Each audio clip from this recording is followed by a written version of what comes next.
Shalom Bapak Ibu Saudara yang kasih dalam Tuhan.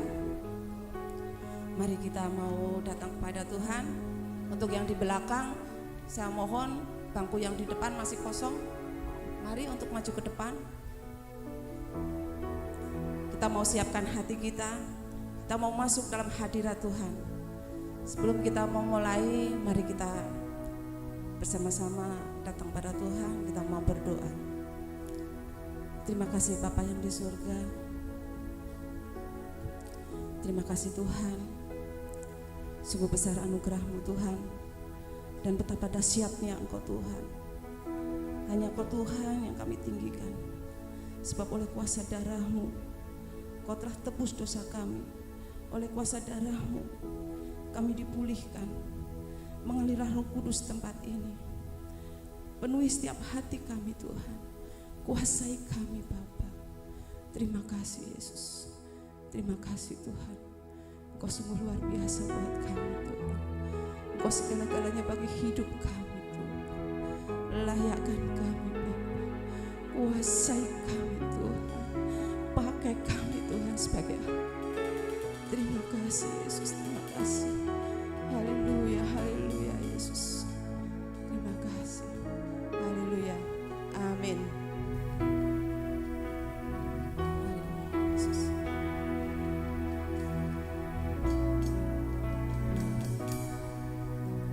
Saat ku masuk ke hadirat-Mu, bawa persembahan ke tempat kudus-Mu, pujian ku naikkan, sembah ku berikan bagi-Mu Allah yang mulia.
Sungguh besar anugerah-Mu, Kau selamatkan hidupku.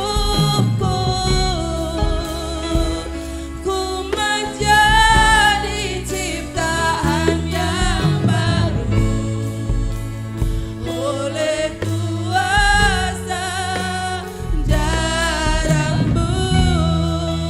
Mari kita bersama-sama bangkit berdiri.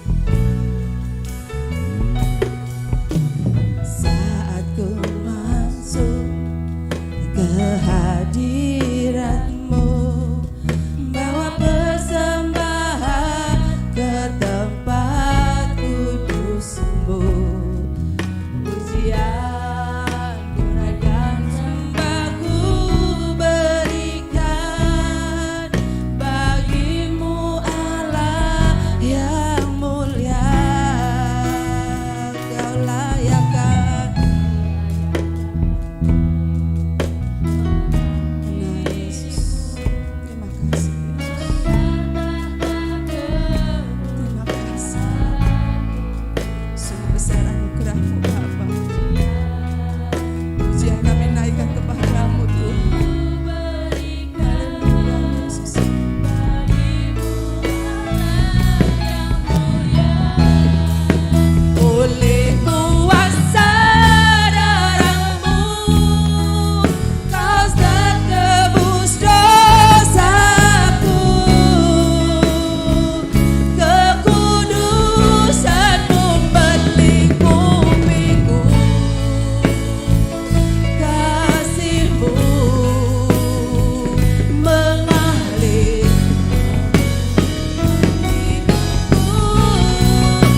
kuasa darah-Mu Tuhan memulihkan hidup kami.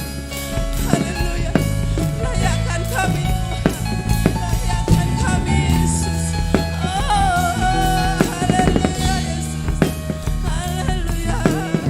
Haleluya. Jamah kami Tuhan. Haleluya. Oh, jamah setiap hati kami Tuhan. Sentuh hati kami Tuhan. Kuasai kami Tuhan. Darah-Mu mengalir Tuhan. Roh Kudus mengalir di tempat ini Yesus. Haleluya, haleluya Yesus. Haleluya, haleluya, haleluya Yesus. Haleluya, haleluya Yesus. Terima kasih, sungguh besar kasih-Mu. Haleluya Yesus. Haleluya. Oleh kuasa darah-Mu, Kau telah tebus dosaku. Kekudusan-Mu melingkupiku. Amin. Kasih-Mu mengalir memulihkan hidupku. Sungguh besar anugerah-Mu, Kau selamatkan hidupku. Ku menjadi ciptaan yang baru oleh kuasa darah-Mu, oleh kuasa darah-Mu, Kau telah tebus dosaku. Kekudusan-Mu melingkupiku. Kasih-Mu mengalir memulihkan hidupku. Sungguh besar anugerah-Mu, Kau selamatkan hidupku. Ku menjadi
mau nyanyi puji Tuhan buat Tuhan.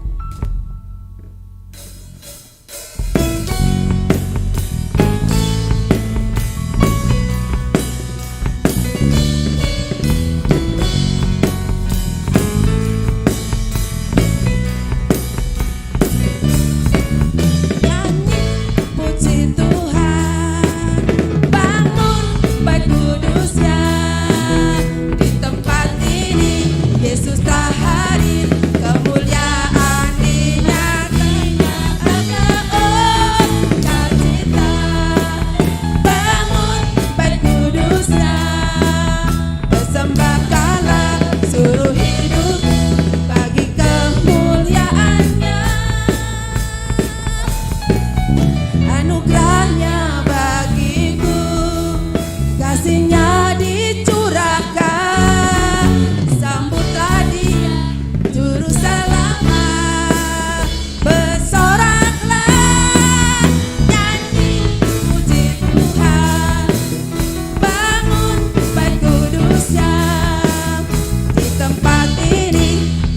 telah hadir, kemuliaan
pujian tiada terukur.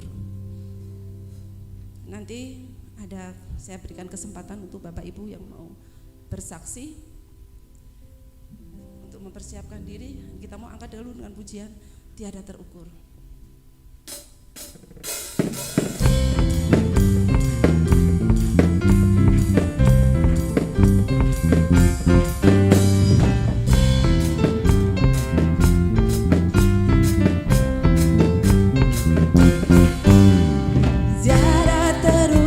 Besar kasih setiamu Tuhan,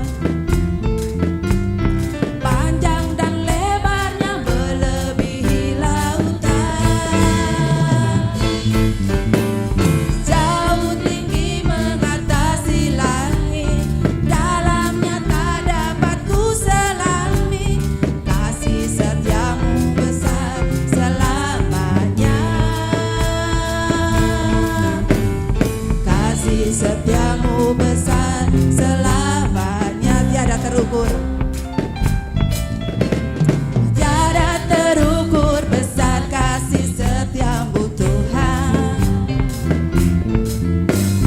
Panjang dan lebarnya melebihi lautan. Jauh tinggi mengatasi langit, dalamnya tak dapat ku selami. Kasih setiamu besar selamanya.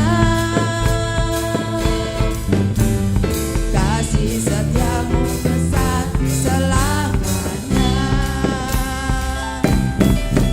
Hatiku bersyukur, jiwaku memuji, mulutku pun bersorak memuji Engkau, Yesus. Ajaib perbuatanmu, besar anugerahmu, takkan berhenti ku memuji namamu. Tiada terukur, tiada terukur besar kasih setiamu Tuhan. Panjang dan lebarnya melebihi lautan. Jauh tinggi mengatasi langit, dalamnya tak dapat ku selami. Kasih setiamu besar selamanya. Kasih setiamu besar selamanya. Hatiku bersyukur, jiwaku memuji, mulutku pun bersorak memuji Engkau, Yesus. Ajaib perbuatanmu, besar anugerahmu, takkan berhenti ku memuji namamu. Sekali lagi. Tiada terukur besar kasih setiamu Tuhan. Panjang dan lebarnya melebihi lautan. Jauh tinggi mengatasi langit, dalamnya tak dapat ku selami. Kasih setiamu besar selamanya. Kasih setiamu besar selamanya. Hatiku bersyukur, jiwaku memuji, mulutku pun bersorak memuji Engkau, Yesus. Ajaib perbuatanmu, besar anugerahmu, takkan berhenti memuji namamu. Tiada terukur besar kasih setiamu Tuhan.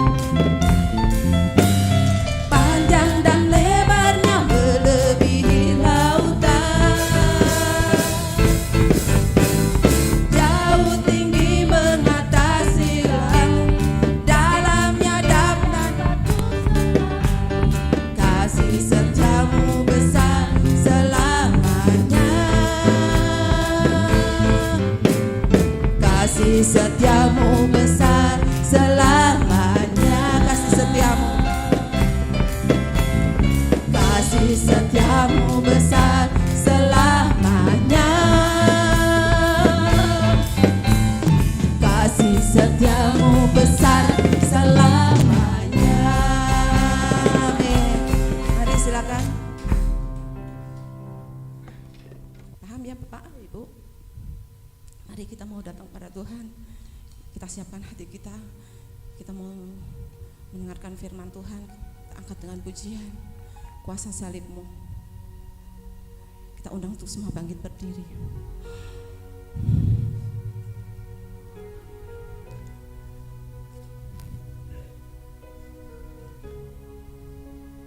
Haleluya Yesus.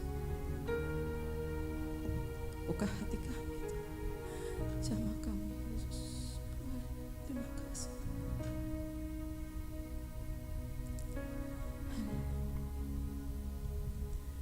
Ada tempat yang mulia, anugerah-Mu tercurah, Kau berikan hidupku sebagai ganti dosaku. Yesus, lebih dari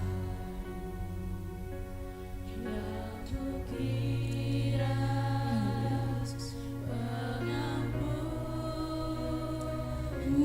yang ku terima, kasih Yesus yang abadi mengalir di Kalvari. Oleh karena salib-Mu, seluruh hidupku milik-Mu Tuhan. Darah-Mu sucikanku, kuasa salib-Mu pulihkanku.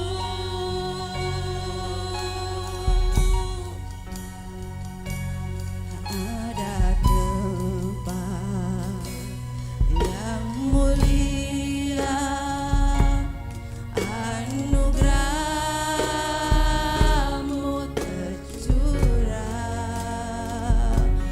Kau berikan hidupmu sebagai ganti dosaku. Lebih dari yang kukira, pengampunan yang ku terima, kasih Yesus yang abadi mengalir di Kalvari. Oleh karena salib-Mu, seluruh hidupku milik-Mu Tuhan. Darah-Mu sucikanku, kuasa salib-Mu pulihkanku.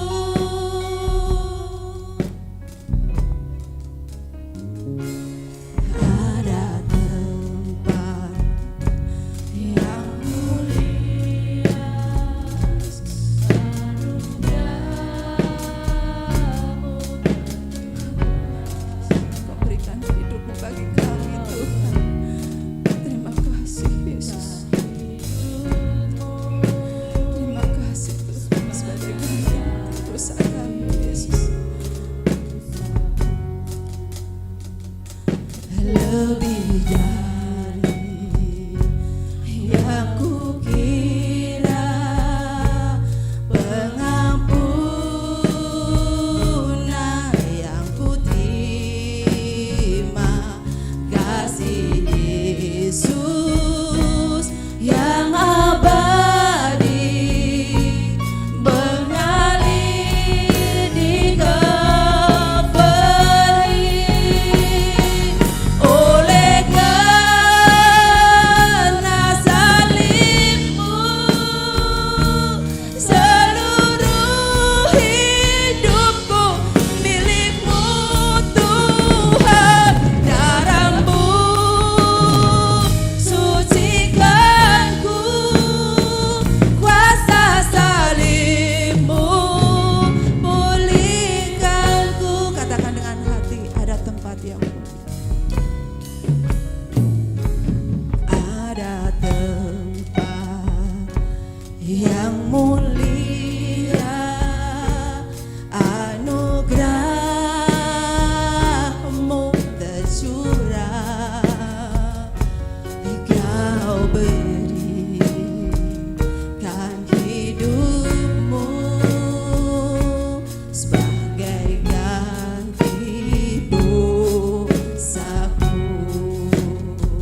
Mohon Roh-Mu yang kudus bekerja pada kami, memberikan pada kami hikmat-Mu, kerendahan hati untuk bisa menerima tentang kebenaran-kebenaran yang akan menuntun kami untuk hidup di dalam Tuhan dan membawa kami semakin tumbuh dewasa di dalam Tuhan. Tuhan, mari Engkau berbicara, kami semua siap mendengar. Dalam nama Tuhan dan Allah kami yang hidup, Tuhan Yesus Kristus kami berdoa. Amin. Silahkan duduk Bapak Ibu semua. Ya, pertama-tama saya sampaikan salam, kiranya berkat Tuhan beserta kita semua.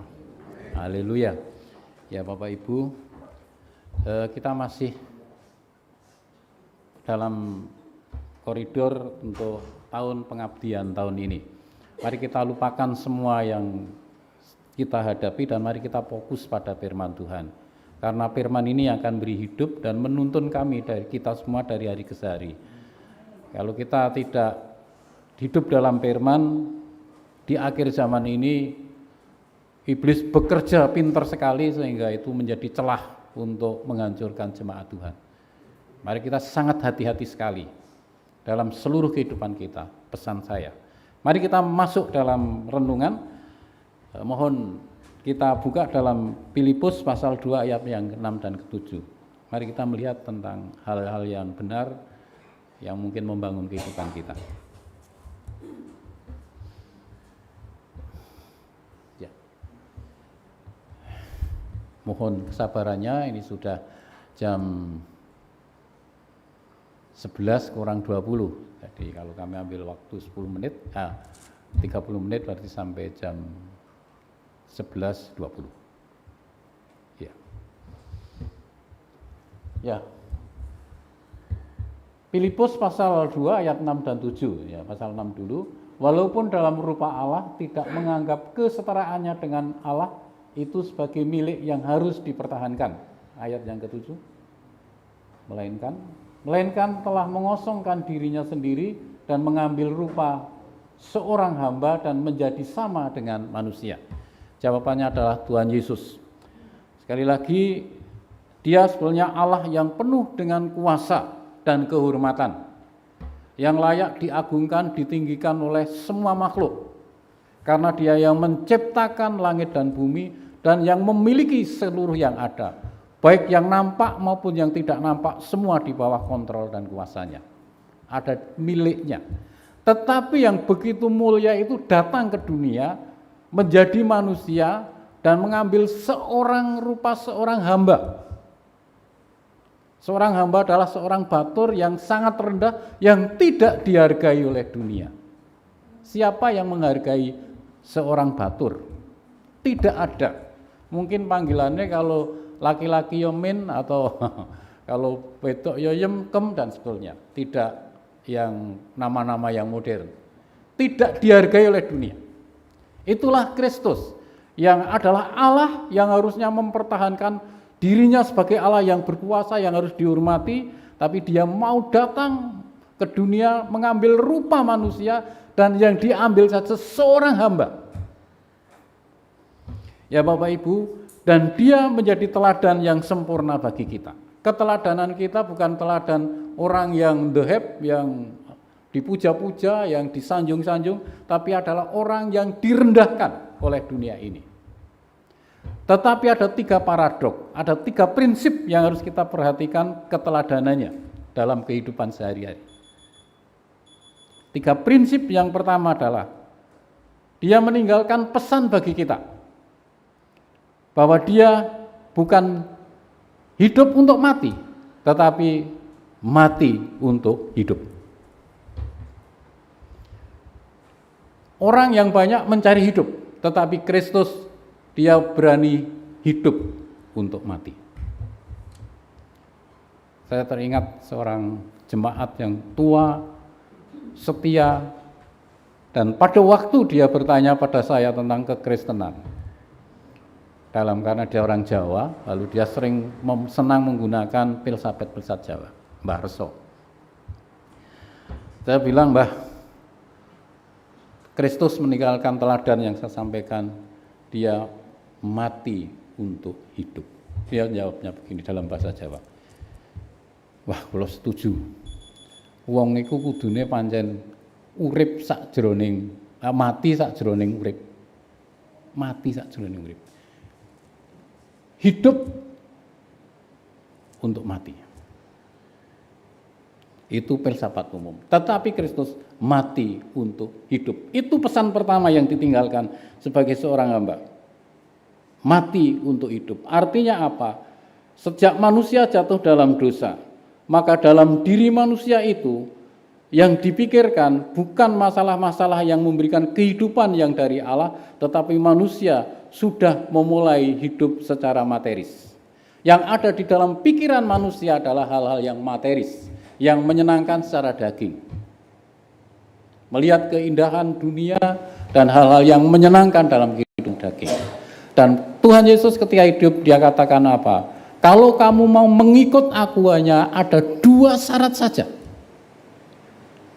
Memikul salib dan menyangkal diri. Menyangkal diri adalah nyingkur awake dhewe. Melawan diri sendiri, mematikan dirinya sendiri. Sampai saya sampaikan hak kita saja kita jual. Jadi hak bela kita. Kadang-kadang kita membela diri kita jual. Tetapi pada saatnya, kadang-kadang kita membela hak kita, tetapi pada saatnya kita tidak usah membela kita, tetapi Allah yang akan membela kita. Amin. Allah akan membela kita. Yang emas akan nampak emas, dan yang batu akan nampak batu. Jadi Allah akan bela kita.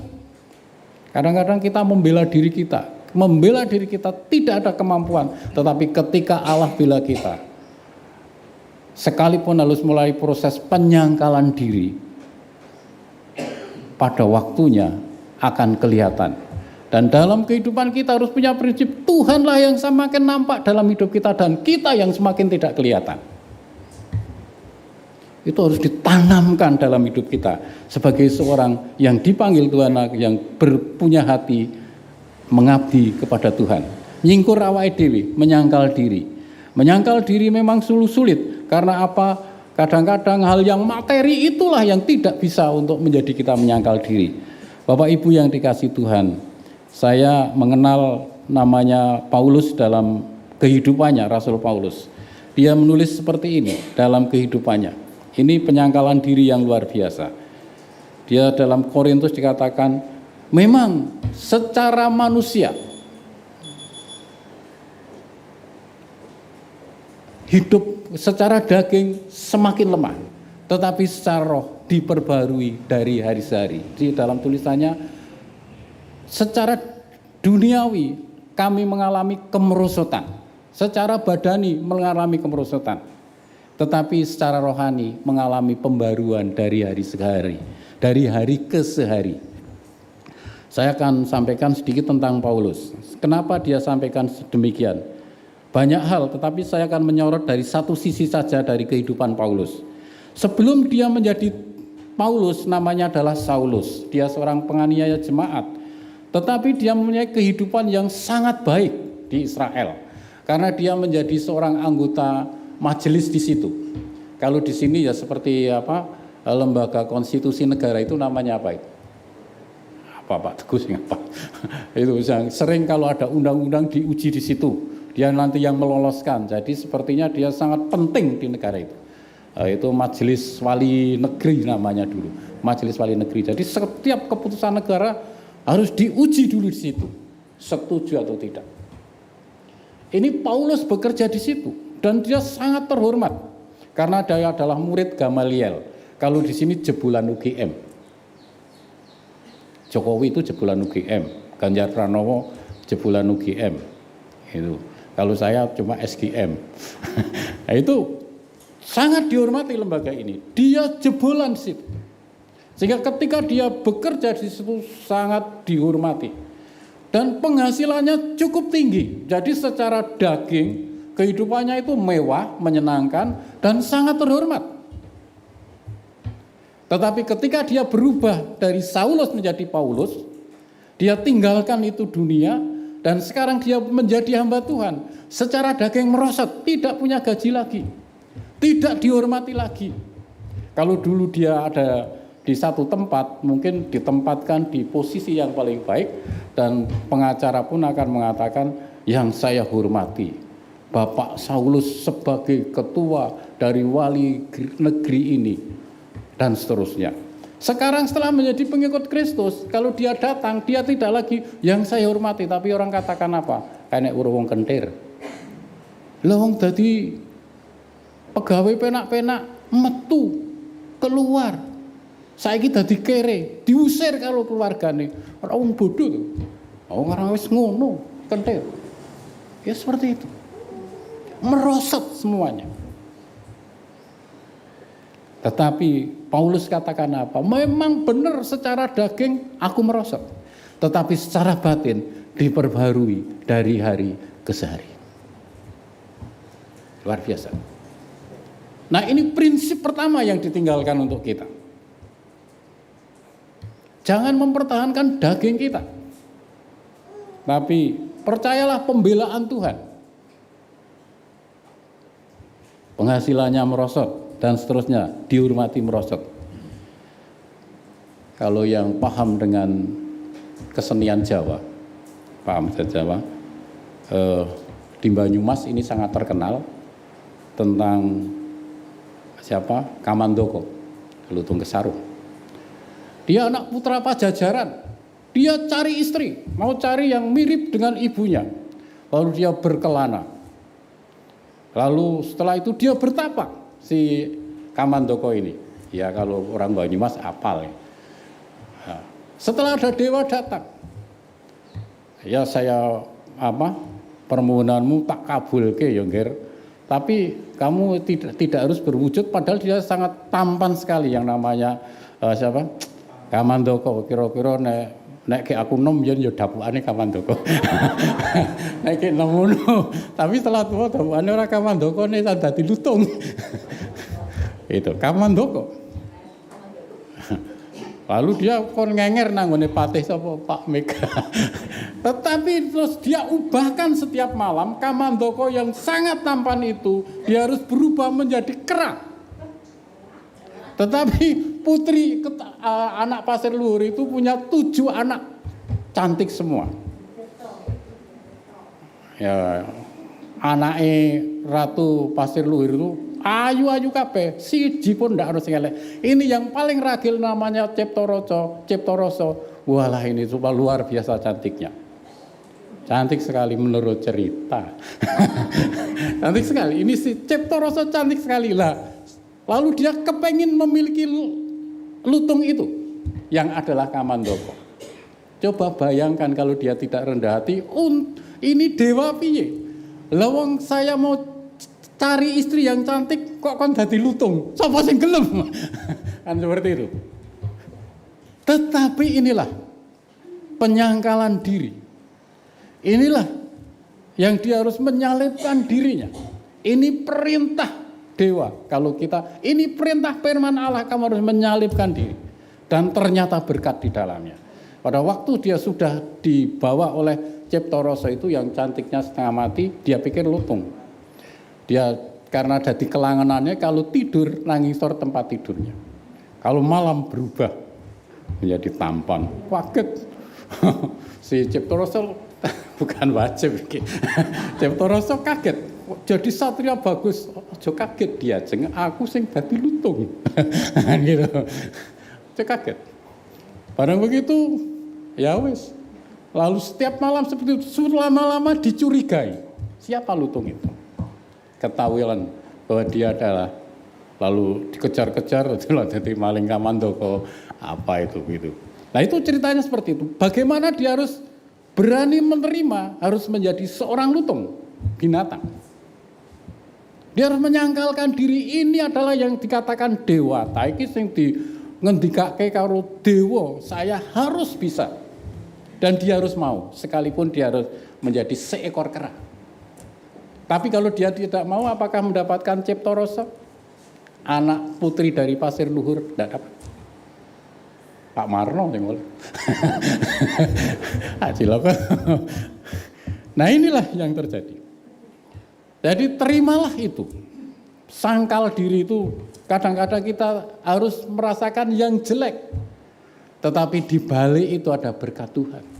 Sekalipun kita harus terima yang tidak menyenangkan menurut kita. Tidak menyenangkan. Paulus secara daging tidak menyenangkan. Karena penghasilannya merosot, tidak dihormati lagi, tapi hatinya, hidup batiniahnya diperbarui dari hari ke hari. Kehidupan batiniah itu penting. Ya, Bapak Ibu kalau lihat mobilnya bagus. Tapi kalau mesinnya dalam jelek, apakah bisa jalan? Tidak. Apakah bagus lagi? Tidak. Apa bisa kita punya mobil bagus selalu, umpamanya saya sama istri saya, mobilnya meling-meling, wes mbokmu mlebu, lunga pasar tak suruh. Tidak bisa. Jadi pembaruan manusia harus dari dalam. Selama dalam batin kita tidak ada pembaruan, karena apa yang ada di dalam itu akan diekspresikan keluar. Kalau dalamnya bagus, nanti akan keluar bagus. Relakan hati kita. Seperti Paulus, relakan hati kita diperbarui dari hari ke hari. Sekalipun harus mengalami kemerosotan secara daging. Prinsip yang kedua yang ditanamkan untuk kita menjadi seorang hamba, seorang abdi. Kita harus rela yang pertama, mati untuk hidup. Yang kedua, kehilangan untuk mendapat. Waduh, repot ini. Kehilangan untuk mendapat. Kita, pikiran kita mau kehilangan tapi kalau mendapat dulu. Menabur baru menuai. Tapi kita maunya apa? Ya wis oleh sik engko yo bare tak tabur. Memberi lalu menerima. Kita sering kebalik. Kalau sudah diberkati, saya mau memberi. Tetapi tidak seperti itu. Beri dulu lalu diberkati. Nah, dalam Matius pasal 10 ayat yang ke-39 bisa ditayang. Kehilangan untuk mendapat. Coba bisa ditayang. Matius pasal 10 ayat 39.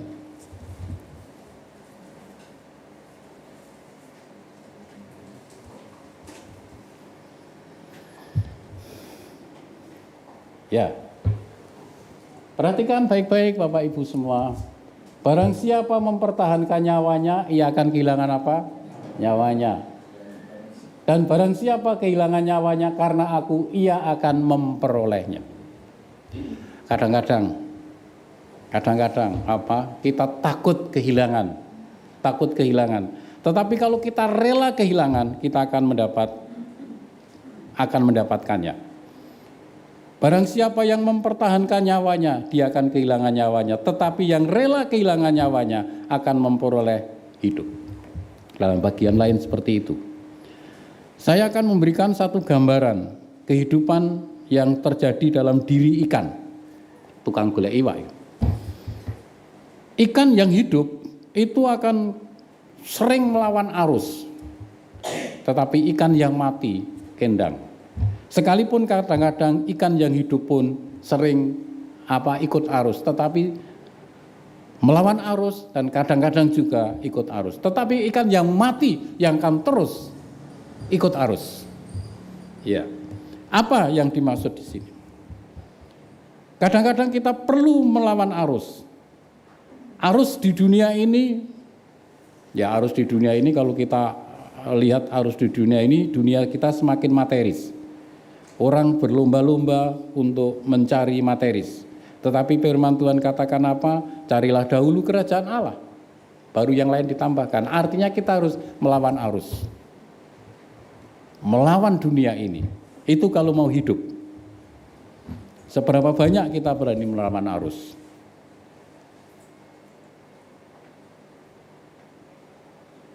Sering kalau kita melawan arus itu bertentangan dengan kadang-kadang pikiran kita. Tuai dulu baru tabur atau tabur dulu baru tuai. Bapak Ibu, kita tidak hanya pinter dalam berteori, tetapi mari kita coba praktek. Kadang-kadang untuk menabur, orang sering katakan, saya mau belajar untuk memberi atau apa. Tetapi kata saya bukan belajar, tapi mari kita praktek. Ya, mari kita praktek. praktek itu melakukan apa yang diteorikan. Umpamanya teori Alkitab cuma umpamanya. Barang siapa yang menabur banyak akan menuai banyak. Coba kita praktek. Mari kita lihat. Bapak Ibu, ada seorang janda yang di bait suci waktu itu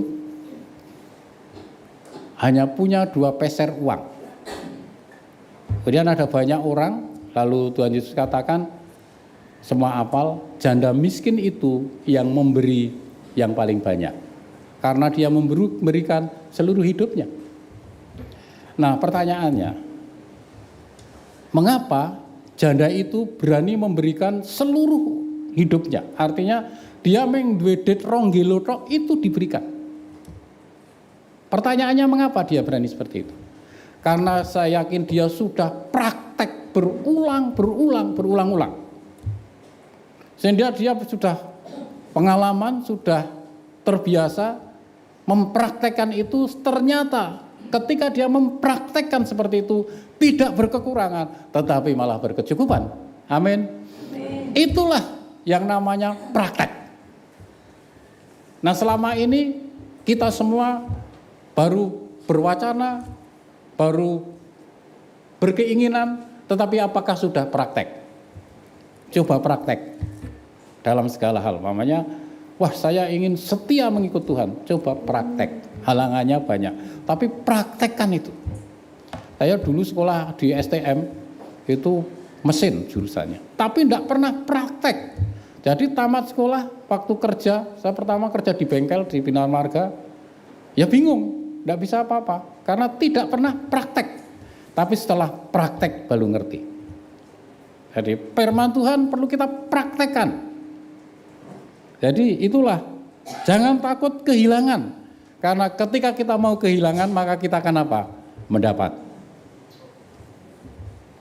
Ini prinsip yang ditinggalkan oleh Tuhan Yesus sebagai hamba Allah yang menderita, sebagai hamba Allah yang rendah hati, dan dia memberi teladan untuk kita.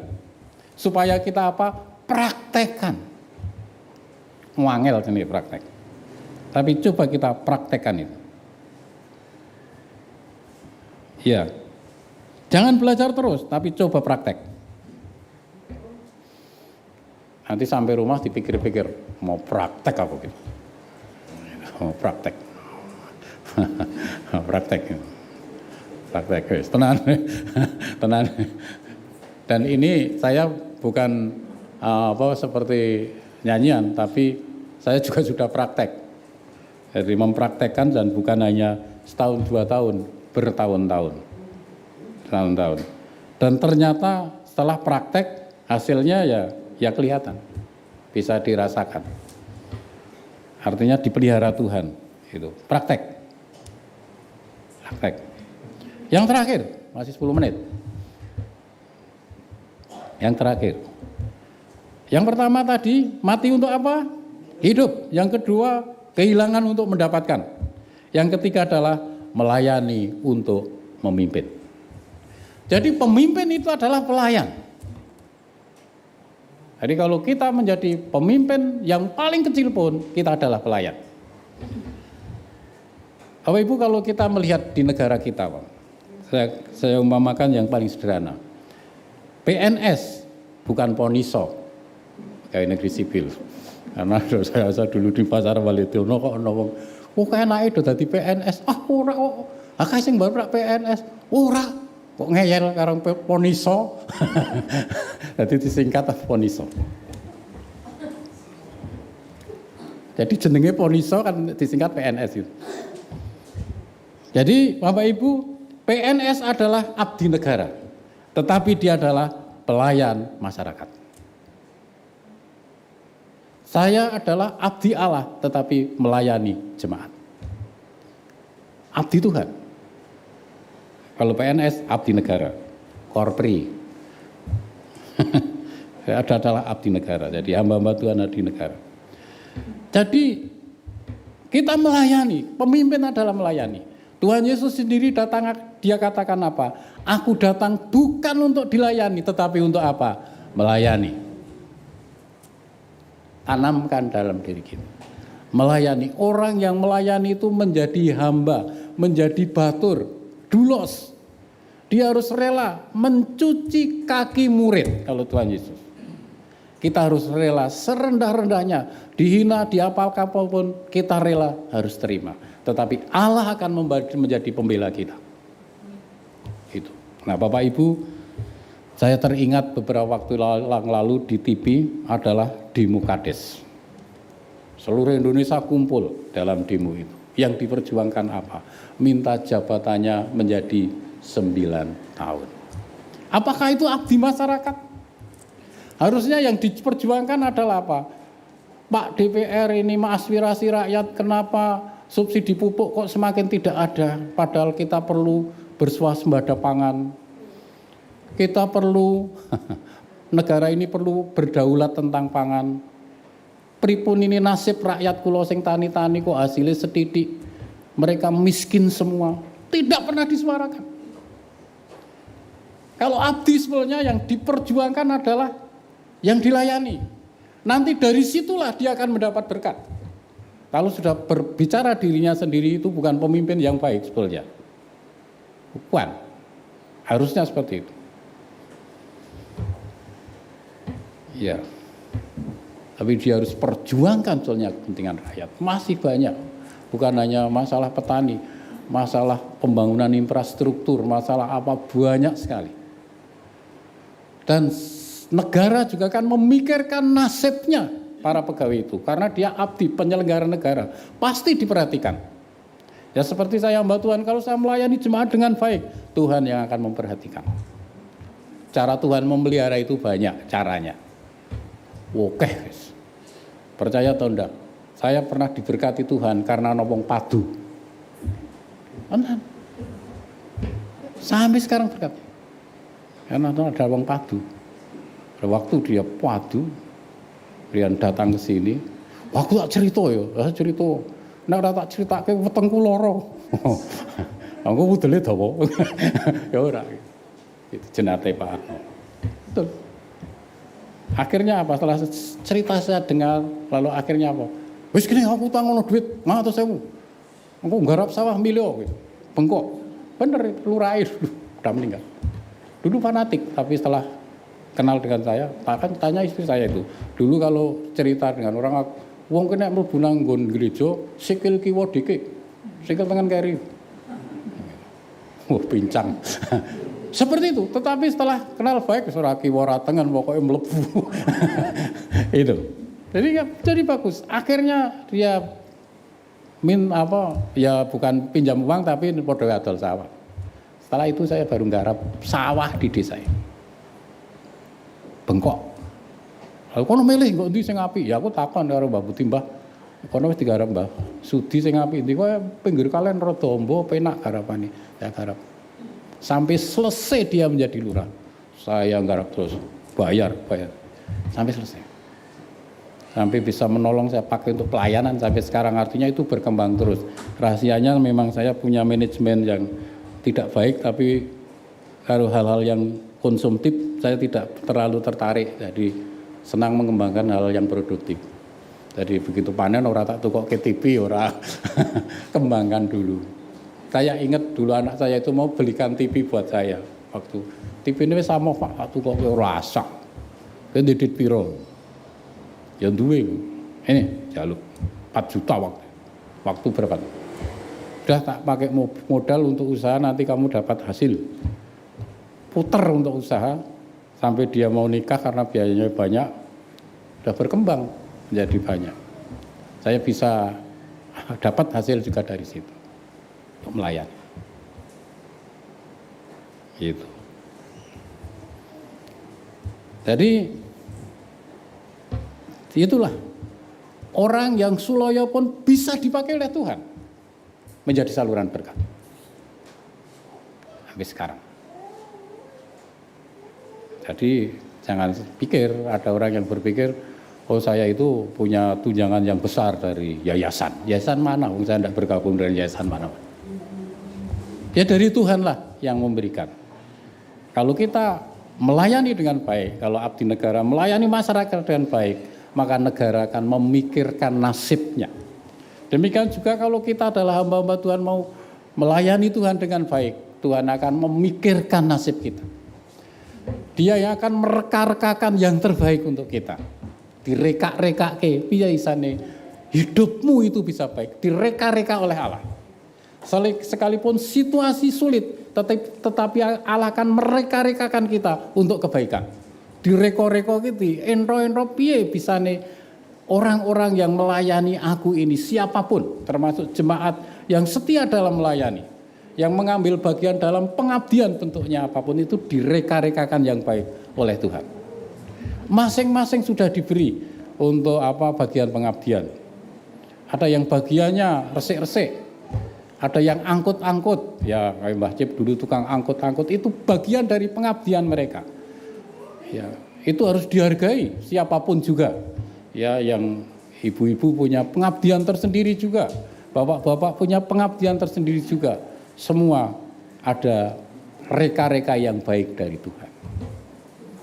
Yang jahat oleh dunia bisa menjadi berkat bagi kita. Jadi jangan berpikir nanti kalau situasi semakin sulit, percayalah, ketika situasi semakin sulit, Allah semakin kuat dalam hidup kita, reka-reka Allah juga semakin kuat.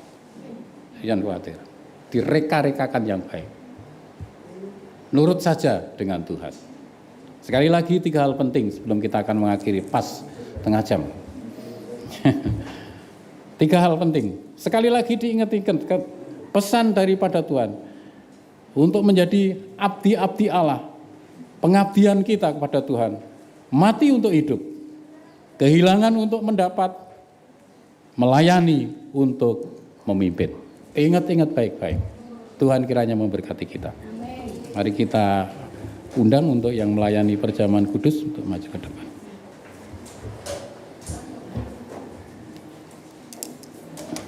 Ya, mari yang melayani perjamuan. Ya, mari kita doa lebih dahulu. Mohon Pak Teguh untuk bisa berdoa dulu.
Amin. Kita menaikkan pujian melayani.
Kita pegang roti di tangan kanan dan anggur di tangan kiri. Sebelum kita akan bersama-sama merayakan perjamuan Tuhan, saatnya kita akan menguji diri kita masing-masing. Apakah kita sudah berlayak semeja dengan Tuhan? Ini memang merupakan lambang dari tubuh dan darah Kristus yang tercurah di atas Kalvari. Tubuhnya yang hancur untuk menebus dosa kita, kematiannya untuk menggantikan kita, supaya yang harusnya kita mati karena dosa-dosa kita, Kristus rela menggantikan dengan cara mati di atas kayu salib. Darahnya yang kudus terus akan menguduskan kehidupan kita dari kehidupan yang lama, dosa yang lama, dosa saat ini dan dosa yang akan datang. Namun begitu besar kasih karunia-Nya itu, apakah kita sudah layak hidup di dalam kasih karunia Allah? Mohon kita akan uji diri kita. Apabila kita belum layak, mohon Tuhan melayakkan, mohon pengampunannya agar kita dilayakkan dan kita perbarui kehidupan kita. Suasana batiniah kita perbarui agar dari batiniah kita yang baik akan keluar menjadi baik. Karena apa yang ada di dalam akan diekspresikan keluar dalam hidup kita. Terpuji nama-Mu ya Tuhan. Pohon yang baik akan mengeluarkan buah yang baik juga. Haleluya. Syukur, terima kasih. Masing-masing akan berdoa. Terpuji nama-Mu ya Tuhan. Syukur, terima kasih. Mohon Pak Yohanes mengantar dalam doa untuk perjamuan kudus. Segala puji, hormat, syukur hanya layak bagi nama-Mu ya Tuhan. Terima kasih. Bersyukur kalau siang hari ini kami masih diberi waktu untuk bersama-sama merayakan perjamuan kudus. Sebelum kami makan dan minum perjamuan, kami selalu ingatkan betapa hebat dan luar biasanya kasih-Mu terhadap kami. Karena kami manusia yang layak hidup dimurkai oleh karena pelanggaran dan dosa salah kami. Tetapi kasih-Mu menyatakan mati di atas pasal, menebus dosa salah kami, menghapus semua dosa kami, sehingga kami layak menjadi warga kerajaan surga yang Tuhan sudah sediakan bagi kami. Terima kasih Tuhan, ketika kami makan dan minum perjamuan kudus, kami percaya bahwa kami sedang mengikrarkan iman kami kepada dunia. Oleh karena itu sanggupkan kami, mampukan kami, kami menjadi berkat dimanapun kami berada. Terima kasih Bapa, kami akan makan dan minum dengan percaya, yang sakit disembuhkan, yang lemah dikuatkan, yang susah dihiburkan, dan yang kekurangan diberikan kelimpahan. Terima kasih Bapa, kami akan makan dan minum dengan percaya di dalam nama Tuhan Yesus Kristus. Bapak Ibu, mari roti kita angkat ke atas kepala kita dan saya bacakan firman Tuhan. Dan ketika mereka sedang makan, Yesus mengambil roti, mengucap berkat, memecah-mecahkannya, lalu memberikan kepada murid-muridnya dan berkata, ambillah, makanlah, inilah tubuhku. Mari kita makan bersama-sama.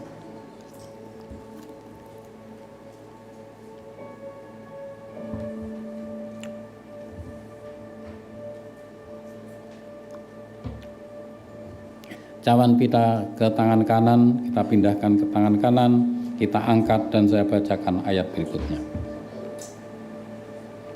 Sesudah itu ia mengambil cawan, mengucap syukur lalu memberikannya kepada mereka dan berkata, minumlah kamu semua dari cawan ini, sebab inilah darahku, darah perjanjian yang ditumpahkan bagi banyak orang untuk pengampunan dosa. Mari kita minum bersama-sama.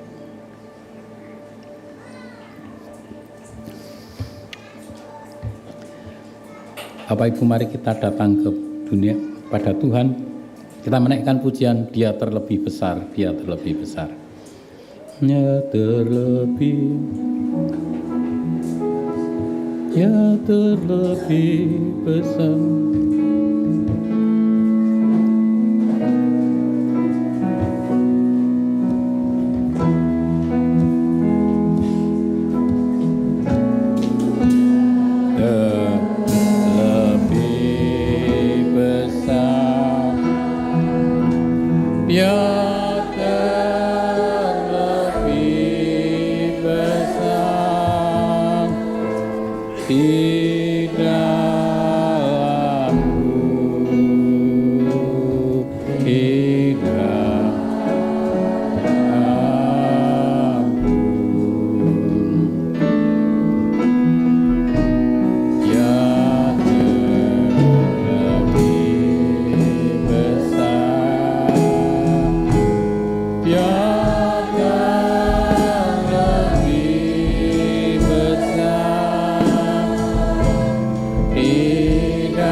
Bapak Ibu, mari kita datang pada Tuhan.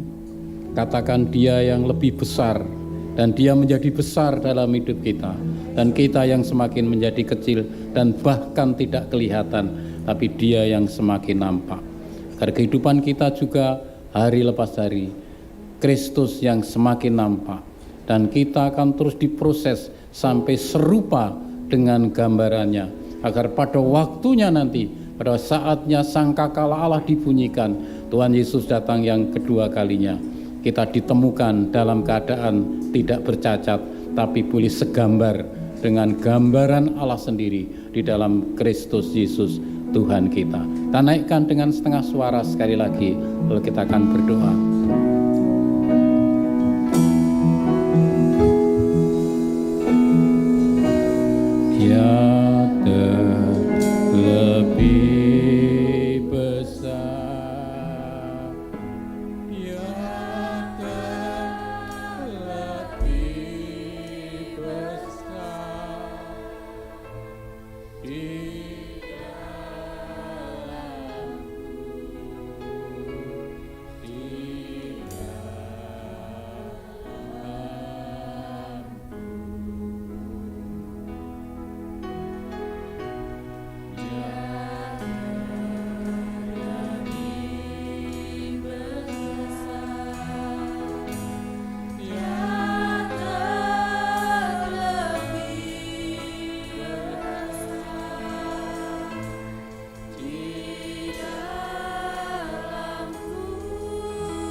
Siang hari ini Tuhan melawat kita semua.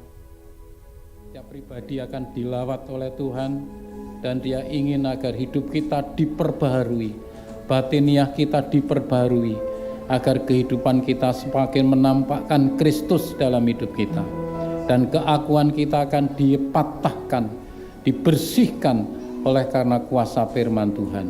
Dan jadikan kami hamba-hambamu, abdi-abdimu yang setia. Haleluya, terima kasih.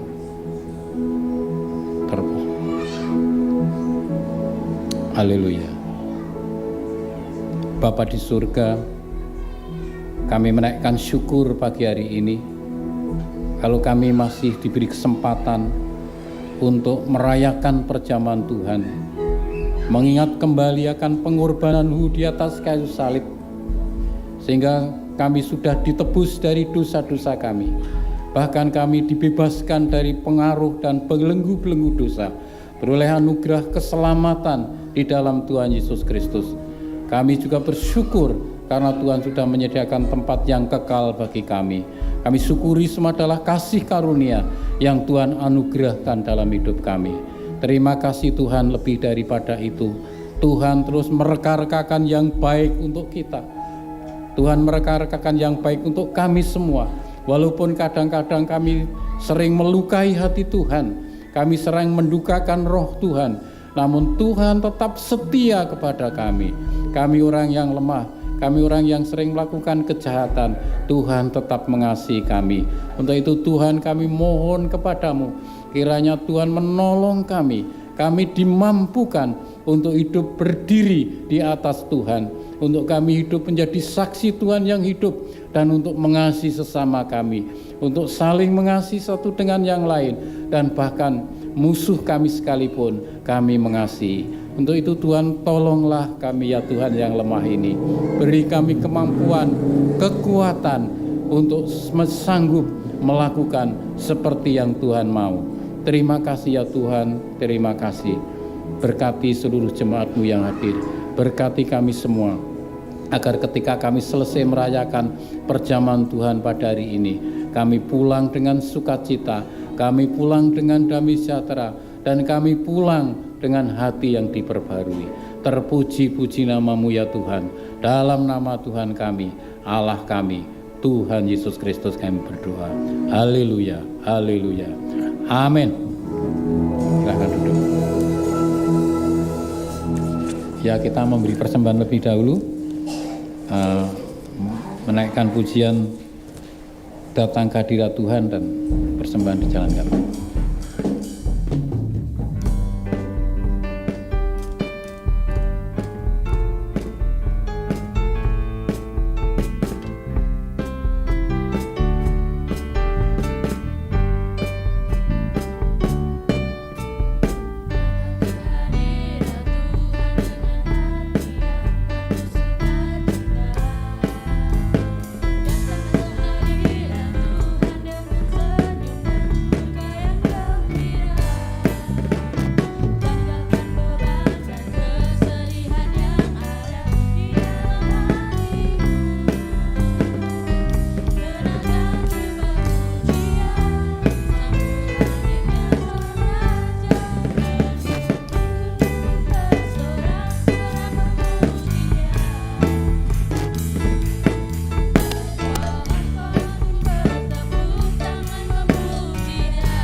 Yang pertama ini untuk ibu-ibu, kaum wanita, persekutuan kaum wanita besok hari Jumat tanggal 10.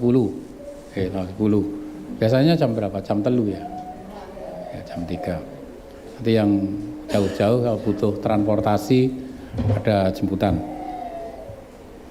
Kemudian untuk kelompok PA minggu ini kelompok utara ya? Ya, Ketangi, kelompok Ketangi dulu. Kelompok Ketangi besok tempatnya Sokos. Tempatnya Pak Toyo. Wah, calon bupati ini. Calon bupati. Kayak nang kol-kolet tulisane Mas Toyo calon bupati. Ning Bu Ketangi pundi. Ya, calon bupati. Ya. Jadi kelompok Ketangi diinget-inget di tempatnya Pak Toyo. Kemudian yang lain tidak ada. Mohon hari Jumat ada dalam doa Bapak Ibu yang tergerak hadir, kita ada doa bersama di gereja. Ya. Kemudian jemaat-jemaat yang butuh dukungan doa bisa menulis baik lewat share-sharean di HP ataupun di kertas, nanti hari Jumat akan didoakan. Jadi saya tidak tahu kebutuhan Bapak Ibu apa, cuma global saja, kesehatannya didoakan, ekonominya didoakan, kemudian yang belum dapat jodoh ya didoakan. Nah, semua memang komplit kok, didoakan semua. Ya, yang sakit apa mendoakan. Tapi kalau ada yang spesifik lagi, silahkan menulis. Ya, bisa didoakan ya bersama-sama. Ya, begitu yang bisa disampaikan. Kita akan tutup. Mari kita berdiri bersama-sama.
Bapa di surga, di akhir ibadah ini kami bersama-sama menaikkan puji syukur terima kasih.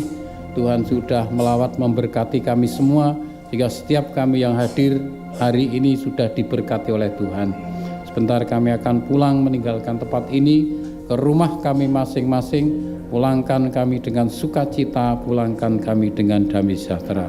Yang lemah akan pulang dengan kekuatan yang baru, yang sakit dengan kesembuhan, yang kekurangan dengan kecukupan, dan bahkan Tuhan memberikan kepada kami semua kelimpahan kecukupan dalam kehidupan kami sehari-hari, bahkan peningkatan taraf hidup atas kami semua, sehingga kami terus akan merasakan berkat pertolongan penyertaan Tuhan yang sempurna atas kami semua. Demikian ya Tuhan, ibadah kami boleh menjadi ibadah yang menyenangkan hati Tuhan, bagikan ukupan yang dibakar pada siang hari yang boleh naik ke hadirat Allah dan akan kembali turun memberkati umat-Mu di tempat ini. Bapak Ibu saudaraku sekalian, mari kita akan mengadahkan tangan bersama-sama. Sekarang terimalah kiranya berkat anugerah dari Allah Bapa di dalam cinta kasih-Nya Tuhan Yesus Kristus dan persekutuan Roh Kudus menyertai kita semua dari saat ini sampai selama-lamanya, sampai Tuhan Yesus datang kali yang kedua. Di dalam nama Bapa, Anak, dan Roh Kudus, dalam nama Tuhan Yesus Kristus, kita sudah berdoa bersama-sama. Haleluya. Amin.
Takkan berhenti ku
selalu